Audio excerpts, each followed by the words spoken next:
தமிழ் சினிமாவில் கடந்த 35 ஆண்டுகளுக்கும் மேலாக சிறந்த நடிகராக மட்டுமல்லாமல் மிகச்சிறந்த ஆளுமையாக திகழ்ந்து வரும் ஒரு மாபெரும் நடிகர் தான் தளபதி விஜய். தற்போது பிரபல இயக்குனர் வெங்கட் பிரபு இயக்கத்தில் உருவாக்கி வரும் the greatest of all time என்கிற திரைப்படத்தில் நடித்து வருகிறார். தளபதி விஜய் அவர்கள் அரசியலில் நுழைத்தது அவருடைய ரசிகர்களுக்கு மிகப்பெரிய மகிழ்ச்சியை தந்தாலும் இனி தங்கள் அபிமான நாயகனை திரையில் காண முடியாது என்கிற சோகமும் அவர்கள் மத்தியில் இருக்கத்தான் செய்கிறது.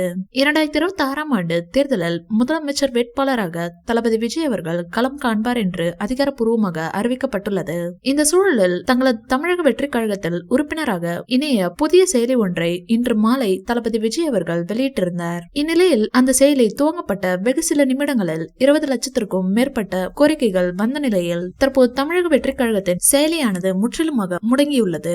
சர்வர்கள் சரி செய்யப்பட்டு தற்போது வரை 2.5 கோடி உறுப்பினர்கள் சேர்ந்துள்ளனர். தளபதியின் இலக்கு 2 கோடி இல்லையாம், 10 கோடி மக்கள் சேர்க்கும் இலக்குதானாம். இதனை வைத்து பார்க்கும்போது 2026இல் தளபதி விஜய் தான் உறுதியாகிவிட்டது. இந்த வீடியோ பிடிச்சிருந்தா லைக் பண்ணுங்க, ஷேர் பண்ணுங்க. மேலும் விஜய் சார் பற்றிய தகவல்களுக்கு எங்க சேனலை சப்ஸ்கிரைப் பண்ணுங்க.